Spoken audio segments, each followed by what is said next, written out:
एक मैसेज मिला मुझे कल, करीब बहुत लोगों ने मैसेज दिया, बालुकपुंग से भी मिला, पासीघाट से, ईटानगर से, होलोंगी से, बंदरदेवा और नाहरलगन से।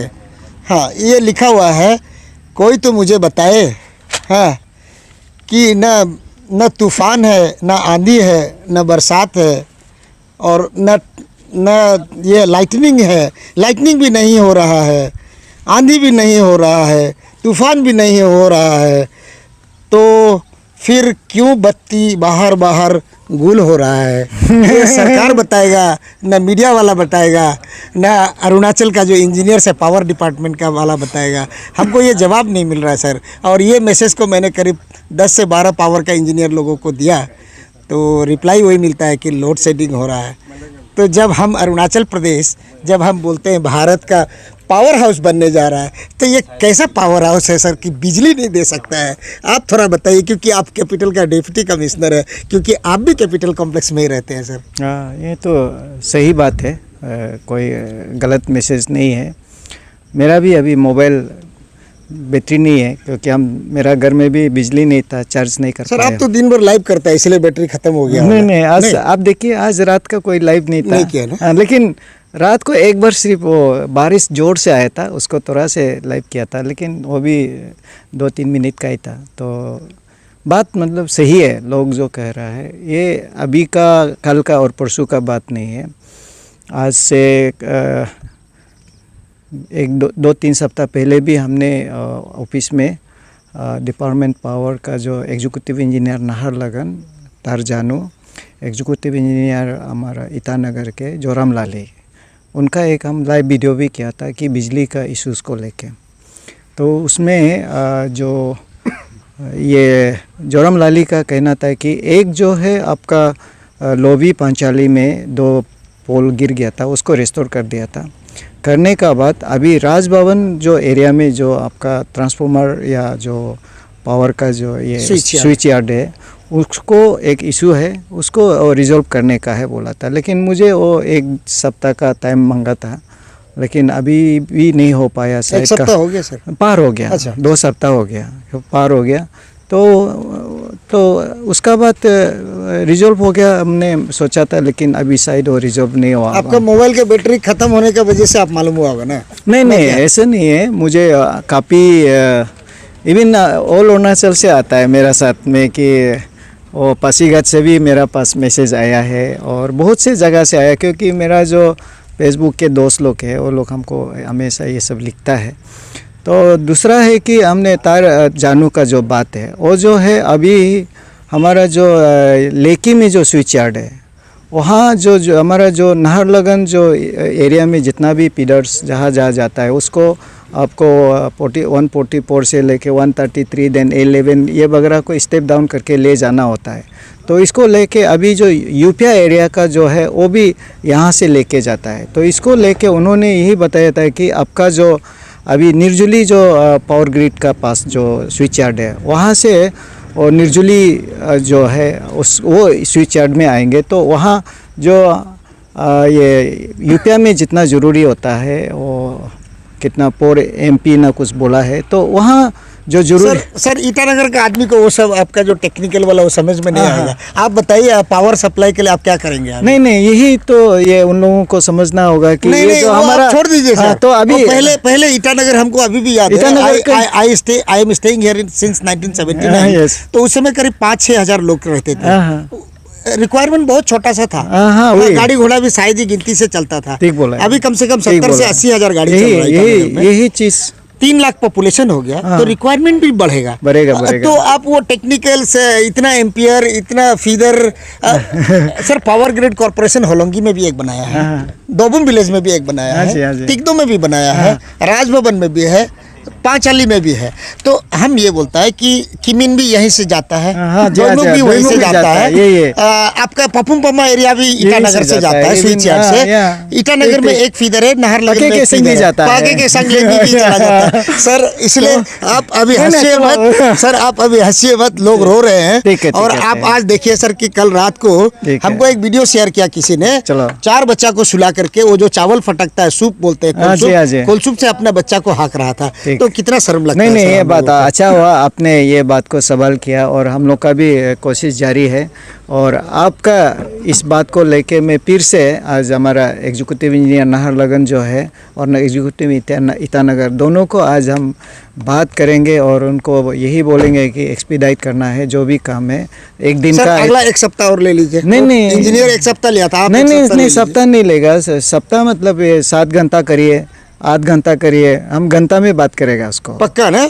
जरूर बात करेंगे। ईटानगर का जनता आप सुन लीजिए। बात करेंगे। वो तालुपुतुम साहब ऐसा कुछ करता है ना, वो क्या करता है पता नहीं है। ऐसे- ऐसे- ऐसा करता है। हाँ। वो 7 घंटा का टाइम मांग रहा गुस्सा है। नहीं हम करना। 7 गुस्सा नहीं करना है सिर्फ। आप लोग गाली मत दीजिए, बोला बात करेगा बोला। और जोरम लाली साहब को भी बात करेगा, राजेश दबे साहब को भी बात करेगा, पापुम पारे होने से भी, राजेश क्योंकि नहीं, वो भी हमारा हाँ। कोई बंदरदुआ से लेके भी हमारा है। हाँ, और इसीलिए नाहरलगुन में राजेश दबे को भी बात करेगा, तार जानू को भी बात करेगा, जोरम लाली को भी बात करेगा। उससे बड़ा वाला, क्योंकि सारा नॉर्थ ईस्ट पावर कॉर्पोरेशन का मीटिंग चल रहा है तवांग में। डेप्यूटी चीफ मिनिस्टर जो पावर का मिनिस्टर है वो भी तवांग में है, और उनका एडवाइजर जो बालो राजा वो भी तवांग में है। तो इसीलिए अब राजेश दबे, जोरम लाली, तार जानू तीनों को पोतम साहब पक्का कुछ करेगा। लेकिन मैं एक चीज बोल देता हूँ, ये सॉल्यूशन नहीं होने वाला है 3 दिन का बाद में। ये तो 12 घंटा का बात कर रहा है। नहीं, हाँ। 4 बजे में हम बुलाएंगे, आप भी आइए। अच्छा। आप भी आइए, इंतजार करते हैं शाम ठीक तक। है, हाँ? अच्छा, हम लोग बात करते हैं। लोगों को परेशानियां हैं, लेकिन परेशानियां जो होता है कुछ नेचुरल होता है, कोई लोग मैन मेड होता है, और परेशानियां कुछ ऐसे होता है कि जो बन सकता है वो नहीं हो रहा है, जो एक दिन में बन सकता है 2 दिन ले रहा है। इस चीज़ को हम लोग सोल्यूशन को ढूंढेंगे आज 4 बजे। फेसबुक में तो कल से हम लोग देख रहा है कि चौनामेन जो पावर मिनिस्टर है, पावर को भी ईस्टर्न ले गया क्या बोल के कोई लिखा है कि ये लोग जब ईटानगर जब से निकल जाता है chief minister, deputy chief minister, तो प्रॉब्लम ही छोड़ के चला जाता है बोला है। लेकिन प्रॉब्लम सॉल्व करने के लिए तालुपुर तो है, तो देखता हूँ डीसी साहब को क्या करता है अभी ना। Let us see. Thank you. जैसे हम लोग बात किया था, सुबह 7 घंटा का टाइम दिया था आप लोगों को डिस्कस करेगा बोल के, तो 7 घंटा के अंदर में बहुत अच्छा मीटिंग हुआ, जिसमें हाईवे का अभी एग्जीक्यूटिव इंजीनियर तो बिनी पेलेन, उसके बाद में पीएचई का तादर मंकू, और नाहरलगुन पीएचई डिवीज़न का असिस्टेंट इंजीनियर तामची श्याम भी था। और सबसे बड़ा चीज़ जो आप लोग जो काल परसों से जो हम लोगों को बार बार आप रिपीटेडली आप हम लोगों को टैग कर रहा है और व्हाट्सएप में लिख रहा है, फेसबुक में लिख रहा है, पावर डिपार्टमेंट को भी गाली दे रहा है। हाँ, गाली देने का कारण जरूर है, लेकिन ऐसा नहीं है, इशू कुछ और है, लेकिन आप लोग कुछ और समझता है। तो इसीलिए एग्जैक्टली आज करीब 2 घंटा लगभग डिस्कशन हुआ तालुपुतुम साहब डीसी का वहाँ में, और सब लोग अपना अपना राय रखा था। और यहाँ इशू जो है लोड शेडिंग का ही है, ऐसा कुछ नहीं है, और कहीं कहीं डैमेज तो हो रहा है, आप भी मालूम है। लेकिन हकीकत में आपको हम बता दें कि जो लोग जो बार बार जो लिख रहा था यही था कि ना आंधी है ना तूफान है ना, ना आंधी है ना तूफान है, ना कोई बिजली कड़क रहा है, ना बादल बरस रहा है, लेकिन बाहर से बिजली क्यों गोल हो रहा है। तो ये गोल होने का कारण इसलिए, तो सबसे पहले तो हम तारजानू साहब है यहाँ नाहरलगुन का एग्जीक्यूटिव इंजीनियर है, इनको पूछ लेता है और इशू कब रिजॉल्व होगा नाहरलगुन एरिया का। सर थोड़ा सा आप बताइए कि एग्जैक्टली क्या इशू चल रहा है, पावर कट क्यों बार बार हो रहा है। देखिए, ये पावर लाइन जो फॉल्ट होता है उसका कोई सर्टेनिटी होता नहीं है, अब तभी होगा बोल के। तो अभी जो फॉल्ट जो हो रहा है, अभी लोड शेडिंग चल रहा है हमारे वहाँ, और ये कुछ आंधी तूफान बारिश पानी का वजह से भी लाइन फॉल्ट होता है, तो वो सब हो रहा है। और अभी फ़िलहाल जो पावर सिनेरियो का बात जो है अभी नाहरलगुन का, वो लोड शेडिंग हमारा ट्रांसफॉर्मेशन जो कैपेसिटी है वो एक्सीड होने के कारण ये हमारा दिक्कतें आ रहा है, लोड शेडिंग हमको करना पड़ रहा है। जो हमारा लेखी एसएमएस से जो 20 मेगावाट का जो पावर ट्रांसफार्मर है, उसी में से यूपिया को भी दिया जाता है, यूपिया से और नाहरलगुन को हम लेते हैं। तो 20 में से हमने यूपिया को 5 मेगावाट का पावर वहाँ एलोकेशन करके रखा हुआ है। फिर हम यहाँ 14.5 मेगावाट का हम पावर एलोकेशन कर रखा है। तो 14 हमारा पावर रिक्वायरमेंट है 19 मेगावाट, जो हमको 14 एलोकेट कर रखा हुआ है, इसी में से हम मैनेज करके चलाना है, इसलिए हम लोड शेडिंग चला रहे हैं। लेकिन ये प्रॉब्लम अभी ये 30 तारीख के बाद हमारा ये प्रॉब्लम रिजॉल्व हो जाएंगे। ये निर्जुली से हम यूपिया को हम दे देंगे वहाँ पावर सप्लाई, तो अभी जो 20 मेगावाट है हम नाहरलगुन प्योरली हम नाहरलगुन के लिए ही हम यूज़ करेंगे, तब हमारा ये लोड शेडिंग का चक्कर नहीं रहेंगे। तो इसी के लिए ये अभी हमारा पावर स्कार्सिटी होने के कारण हम ये अभी लोड शेडिंग चल रहे हैं। पब्लिक इसके साथ हमारा डिपार्टमेंट का तकलीफ़ के साथ आप लोग भी साथ दीजिएगा, और इसमें कोई राय नहीं कि हमारा कोई इंटेंशन नहीं कि आप लोगों को तकलीफ़ दें। ये पावर मैनेजमेंट का सिस्टम ही ऐसा है। तो अभी फ़िलहाल हम ये लोड शेडिंग चलाने पर रहे हैं। ये 30 तारीख तक हमारा ये रिजॉल्व हो जाएंगे। 1 या 2 तारीख के बाद से आप लोग विदाउट लोड शेडिंग पावर मिल जाएंगे, ये मैं उम्मीद करता हूँ। और हम लोग कोशिश कर रहे हैं, क्योंकि कोलकाता से एक टीम आ रहे हैं और यूपीआ का कुछ रिले सेटिंग कुछ सेटिंग करने का है। वो सेटिंग करने के बाद 30 तारीख को सेटिंग कर रहे हैं, 1 तारीख से हम इम्प्रूव हो जाएंगे, ये मैं उम्मीद करता हूँ और होंगे। तो यूपीआ का एक्शन एग्जीक्यूटिव इंजीनियर साहब भी आए हुए हैं, उनसे भी आप लोग इसका राय ले सकते हैं ये कहाँ तक 30 तारीख तक हो पाएगा कि नहीं। बिल्कुल सही बोला कि नाहरलगुन का जो सप्लाई में से यूपीआ को यदि डिस्कनेक्ट किया जाए और उसको निर्जुली को किया जाए तो शायद 2-4 मेगावाट का जो इशू है वो सॉल्व हो जाएगा। तो यूपीआ का एक्शन साहब है राजेश दवे साहब, शायद आप लोग जानते होंगे, उनको थोड़ा सा जानकारी ले लेता है, क्योंकि सर बंदरदेवा, निर्जुली, कारसिंगसर, दोईमुख, किमीन, यूपीआ पूरा आपका अंदर में है ना। तो यदि जो यूपीआ वाला जो है नाहरलगुन से निकल के आपका उसमें आ जाता है तो आपके लिए तब लोड शेडिंग तो नहीं होगा ना आपको? नहीं, हमारे यहाँ लोड शेडिंग का इशू नहीं है, हमारे यहाँ पे सफिशिएंट है पावर। अभी क्या है कि नाहरलगुन जो प्रॉब्लम है ना, वो बेसिकली वहाँ पे इनका लोड बहुत ज़्यादा है। तो अभी अगर हमारा पीजी सेल से टेरिटरी की भी अगर यूपीआ के लिए चार्ज होगा तो अराउंड इनको जो एडिशनल पावर मिल जाएगा अराउंड 4 to 5 मेगावाट, तो इनका रिलीफ हो जाएगा। और हमको वहाँ से पीजी सेल से हम डायरेक्ट ड्रॉ करेंगे, तो हमारा कोई इशू नहीं। इवन किमीन के लिए हमने 2 सोर्स रखा हुआ है, क्योंकि यहाँ का किमीन की लाइन काफ़ी लंबा है आपका टेरिटरी की भी सोर्स लाइन। तो जब यहाँ पे किमीन टू यूपीआ जब फोल्ड होता है, हम लीची से ड्रॉ करता है, तो वहाँ के लिए भी हमारा काफ़ी अच्छा वो है अरेंजमेंट। बिल्कुल भी सही है। किमीन का प्रॉब्लम होगा ही नहीं, शायद हमको भी ऐसा लगता है। 2 लाइन है, एक जो power grid corporation of India limited जो निर्जुली से जो लाइन जाता है वहाँ से किमीन में जाता है, दूसरा जो है लीची जो याजाली से जो लाइन आता है वहाँ से आता है। तो किमीन का शायद कभी प्रॉब्लम नहीं होना चाहिए। अब आंधी तूफान को कौन रोक सकता है? जैसे आप लोग हम लोगों को व्हाट्सअप फेसबुक में लिख रहा है, वो उसको तो रोक नहीं सकता, लेकिन जो सप्लाई है उसको रोक करके मैनेज किया जा रहा है। सबसे बड़ा चीज़ है कि जो सब स्टेशन जो बना है, बहुत सब स्टेशन बना हुआ है, उसको यूटिलाइज नहीं कर पा रहा है पावर डिपार्टमेंट। लेकिन अब लगता है देर हुआ लेकिन अंधेर नहीं हुआ है। हालांकि अंधेरा होने वाला है बाहर में, लेकिन उजाला का रोशनी ज़रूर मिलेगा लगता है। जोरम लाली साहब, ईटानगर वाला लोग आप लोग बहुत परेशान हो गए, हमको ऐसा लग रहा है। तो लाली साहब से क्लियर कर लेगा कि वो जो राजभवन का जो सब स्टेशन है, 5 अली का सब स्टेशन है और चिंपू सब स्टेशन है, आपका पास 3 सब स्टेशन है, एक जूली में भी बन रहा है। तो क्या इशू है सर सब स्टेशन वाला इशू जो है? अभी ईटानगर में जो हमारा प्रॉब्लम शुरू हुआ है मई महीना से, अभी भी हमारा नॉर्मल पीरियड में हमारा एवरेज ओवरलोडिंग नहीं है, लेकिन ये अभी जो टेम्परेचर ओवरशूट होने का कारण से और ये जो सडनली हमारा लोड डिमांड जो काफ़ी बढ़ने का कारण से पंचाली और चंदननगर में जो 33/11 के भी सब स्टेशन दोनों ओवरलोडिंग होने के कारण से कुछ पीदर में कुछ एरिया में हमें और पीदर का अंदर पे हमें कुछ डिस्ट्रीब्यूशन ट्रांसफार्मर को लोड शेडिंग करके हम लोग चला है। उस दौरान इंटरप्शंस एक्सपीरियंस कर रहा है। और उसका अलावा ये जो बीच में स्टॉर्म आता है, ये भी एक हमारा डिफ़िकल्टीज है। तो अभी हमारा पर्टिकुलरली चंदननगर में हमारा ऑलमोस्ट 1 मेगावाट का अभी पिक डिमांड से थोड़ा एक्सीड होके बैठा है।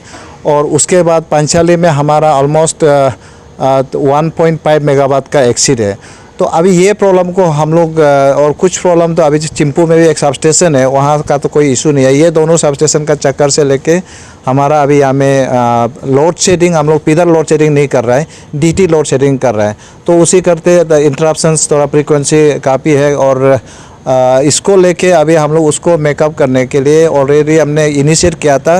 ये अगस्त 2022 को ही हमने ये ऑलरेडी इसको चार्ज करने के लिए कोशिश किया और टेस्ट चार्ज भी करके रखा है राजभवन में 2x5 MB है।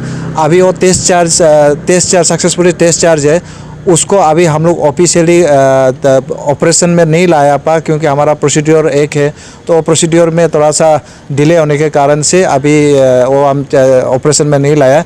लेकिन अभी हमें अभी उसको नेक्स्ट 3-4 डेज में हम कमीशनिंग कराएगा, उसके बाद में उसको ऑपरेशन में लाएगा। और जो इंटरप्शन, जो ओवरलोडिंग का जो इशू आएगा, वो डायरेक्टली 90% रिड्यूस हो जाएगा और हमें ये कम्प्लीटली एलिमिनेट नेक्स्ट 3-4 डेज में हमारा ये प्रॉब्लम सॉल्व होना चाहिए और सॉल्व होगा। और हमें ये लोड शेडिंग का जो फ्रिक्वेंटली पावर का जो ट्रिपिंग जो है मिनिमम में चला जाएगा। अभी सर नाहरलगुन निर्जुली में तो लगभग सोल्यूशन हो जाएगा लग रहा है, तो आप जो यदि 3-4 दिन तक कितना घंटा तक काटते हैं सर, और कितना घंटा तक नहीं, अभी हमारा यहाँ में एक्चुअली काटता है बोल के, जैसे फॉर एग्जांपल डीडी के पीदर हो गया, ये जो जाता है वो पीदर में सपोज 1 मेगावाट 32 किलोवाट होता है या 1.32 मेगावाट डिमांड, और उसका जो है चला जाता है 1.5, तो विच मीन्स अराउंड 200-300 किलोवाट का ओवरलोड होता है, और उसको मेकअप करने के लिए हम कुछ सर्टेन डीटी को काट देते हैं। तो अभी ये है, तो अभी ये वो भी हमें पिक समय में करता है, तो इसीलिए ये अभी हमारा वो कोई टाइम पे ये नहीं है, हमारा रेगुलरली लोड शेडिंग भी नहीं है, जैसे डिमांड हाई हो जाता है उसी हिसाब से ही लोड शेडिंग कर रहे हैं। तो इसमें हमारा अभी ये जो होने के बाद में ये उसको ऑलरेडी ऑर्गेनाइज करके रखा है, पूरा ऑलरेडी सेटअप करके रखा है, जैसे चार्ज होएगा सब लोड को सेग्रीगेट कर देगा, मैक्सिमम आधा उधर में ट्रांसफ़र कर देगा, इधर का डी लोड हो जाएगा तो बैलेंस लोड हो जाएगा। ईटानगर का जनता लोग बहुत परेशान में, आप कुछ बोलेगा क्या? ना गलती सलती हुआ है क्या, इसका वजह से परेशानी हो रहा है? नहीं, ईटानगर में एक्चुअली देखा जाने से ईटानगर का हम लोग का यहाँ में स्टेबल पावर सप्लाई मेंटेन करते गया है और हम लोग अच्छा से देते गया है, और सडनली ये इंटरप्शन आया तो शायद उनको बहुत ख़राब फील हो रहा होगा, लेकिन वो हम लोग स्टेबिलिटी लाएगा, उसके लिए ये हर कोई का ही है, तो हमें स्टेबिलिटी लाएगा और हमें स्टेबलाइज कर रहा है। तो हमारा ऐसा वर्स भी नहीं है कि हमें 24 पावर सप्लाई काट दे या 6 आवर्स काट दे या 5 आवर्स काट दे, और जो लाइन का लोड शेडिंग को करने के लिए जो इंटरप्शन एक होता है और कुछ जगह में हमें 1 घंटा के लिए काट के रखता है, वही है। तो उसमें जो है प्रॉब्लम है मानता है, प्रॉब्लम जो है आउट ऑफ 100% से 20% प्रॉब्लम होता है, और या 15% या 10% प्रॉब्लम, और उसको हम लोग 100% प्रॉब्लम से देखता है। हमारा अपील है कि उस नज़र से हम लोग का डिफ़िकल्टीज़ को भी समझे, हम लोग मैनेज कर रहा है, और हम लोग पब्लिक के लिए बेहतर, हम पब्लिक का वो जितना अच्छा सर्विस दे सके देगा, और हम एश्योर करता है नेक्स्ट 3-4 डेज में आप लोग को ये प्रॉब्लम से हटेगा। Thank you sir. Thank you.